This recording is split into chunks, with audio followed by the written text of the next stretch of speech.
Not a lot of people worry or take the time to worry about mental health issues in teens, like depression and anxiety. People think that teens are just stressed out because of school, and that is normal. But what they don't know is that stress causes lack of sleep, which leads to depression, and depression leads to suicide in some cases. What is depression? What is depression? Okay, what is depression? Depression is it's a mood disorder, and in order to be diagnosed with it, you have to have been at least 2 weeks feeling those symptoms of sadness mainly. So that's basically depression. Signs of depression are feeling sadness, emptiness, anxiety, not eating enough or eating too much, sleeping problems, and etc. There are numerous symptoms of depression, and it's not something you can change it overnight. School can be a major issue with teens who are stressed to keep up with their schoolwork. It can lead to sleep problems, and a lack of sleep is one of the symptoms and causes of depression. It takes time and work to overcome depression. Even if you overcome depression, there is possibility that it can come back to your life.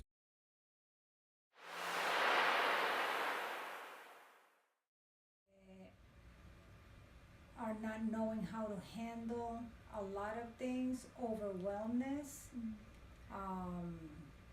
anxiety,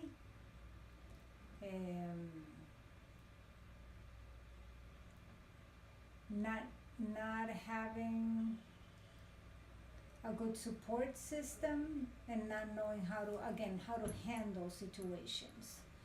Not that leads to depression. There's also chemical imbalance that can lead to depression, and then you need medicine in order to control that.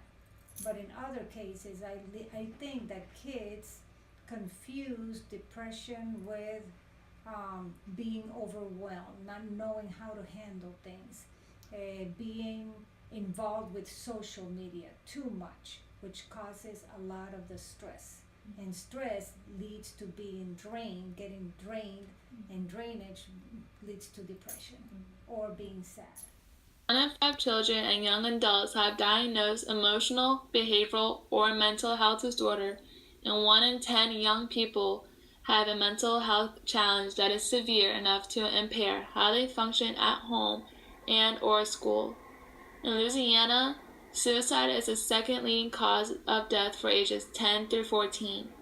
On average, 1 person dies every 12 hours from suicide.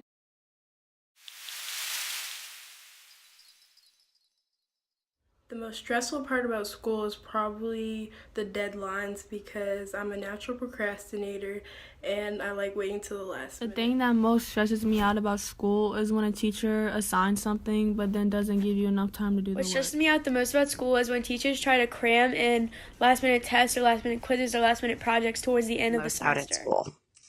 The thing that stresses me most out at school is having to plan for the future. Having to choose what you want to do, where you want to go, is overwhelming at times. The thing that stresses me out about school is not being able to do something correctly and then just not getting the right answer.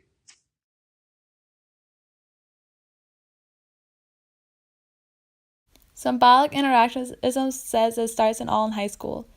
The stress with schoolwork and trying to get your grades up, trying to fit in, keep up with your schoolwork, and play sports or clubs at the same time.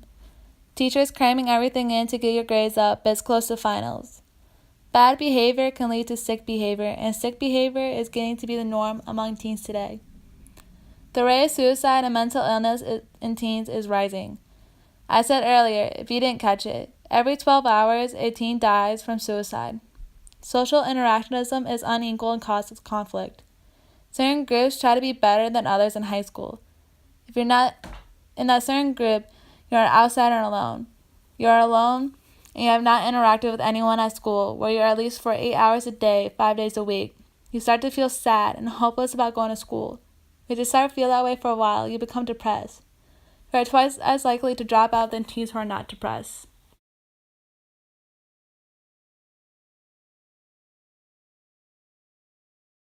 Ireland, about 11% of deaths ages 15 through 19 die from suicide.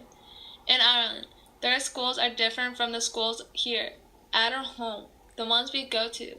The average school day in Ireland is 6 hours, while in Louisiana it's 8 hours. Paul Gilligan, CEO of St. Patrick's, a school in Dublin, said children spend on average 6 hours per day in school. So it is important that school embrace their virtual role and encourage students to have open discussions and conversations around mental health. The Circle School tries to work with the students to give more flexibility to maximize learning and reduce common stress associated with being a teen. They have health classes that focus on mental health that you have to take in order to graduate.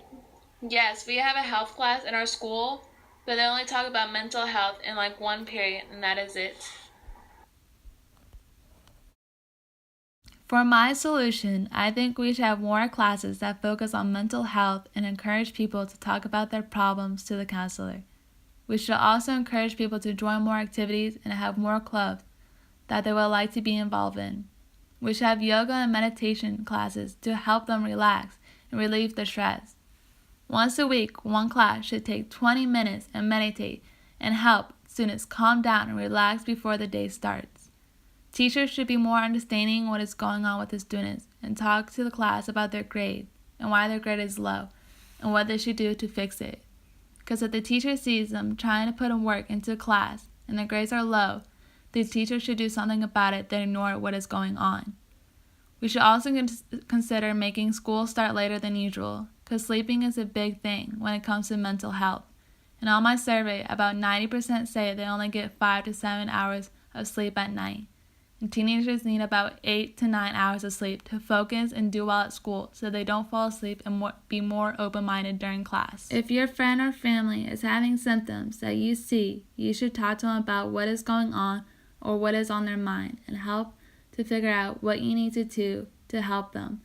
But if they won't talk to you about their problems, then you at least always be there for them and check up on them or talk to them about seeing a therapist. Always remember, even saying hello, how was your day, can make someone's day and rethink what they are thinking. One day, I checked up on my friend and he was thinking about committing suicide. But me randomly checking up on him changed his mind and he got help. You can change someone's life by saying one simple sentence. But if they're having suicide thoughts, please tell them about the suicide hotline.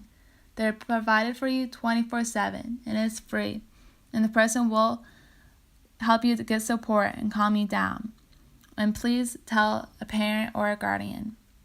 If your friend is about to commit suicide, please call 911. Do not hesitate.